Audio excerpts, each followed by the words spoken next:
தென்னாட்டுடைய சிவனை போற்றி எந்நாட்டவர்க்கும் இறைவா போற்றி. இன்றைய ஆன்மீக சிந்தனை. கோயிலில் இப்போ நீங்கள் குடும்பத்தோடு கோயிலுக்கு போகிறீங்கன்னு வச்சுக்கோங்க. அப்போ எப்படி வழிபாடு வைக்கணும், எந்தெந்த கடவுளை எப்படி சுற்றி போட்டு வரணுன்றது தெரிஞ்சுக்கோணுங்க. ஆறாறு முன்னாடி போகணுங்க, அப்புறம் ஆறாறு பின்னாடி வரணுன்றதும் தெரிஞ்சுக்கோணுங்க. கணபதியை வழிபாடு வச்சுக்கோணுங்க. முதல் கடவுள்னு சொல்லக்கூடிய கணபதியை ஒரே ஒரு முறை சுற்றி போட்டிங்கன்னா போருங்க. சூரியனை மறுக்கா 2 வாட்டி சுற்றணுங்க. சூரிய பிரகாரங்களை 2 வாட்டி சுற்றணுங்க. சிவன் பார்வதியை 3 வாட்டி சுற்றிக்கோணுங்க.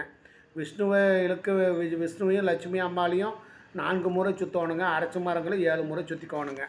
இதுதான் அந்த வழிபாட்டு முறைக்கு உண்டான அமைப்பு. குடும்பத்தோடு நீங்கள் கோயிலுக்கு போகிறீங்க, பிரகாரங்களை சுற்றி வரீங்க அப்படின்னா கணவனு முதல்ல போகணுங்க, மனைவி 2ஆவதாக வரணுங்க, பிள்ளைகள் 3ஆவதாக வர வேண்டுங்க.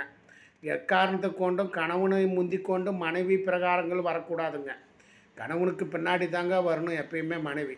அந்த மாதிரி வரும்போது வாழ்க்கை தரமான்றது வசதி வருங்க. வாழ்க்கையில் குடும்பத்தில் சண்டை இல்லாமல் வாழ ஒரு நிலைப்பாடுகள்ன்றதும் உங்களுக்கு கொடுத்து போடுங்க. அதனால் இதுக்காண்டி இது பார்த்து படித்து போட்டாது செய்யுங்க. அனைவருக்கும் அனைத்தும் கிடைக்கட்டும். நன்றி, வணக்கம்.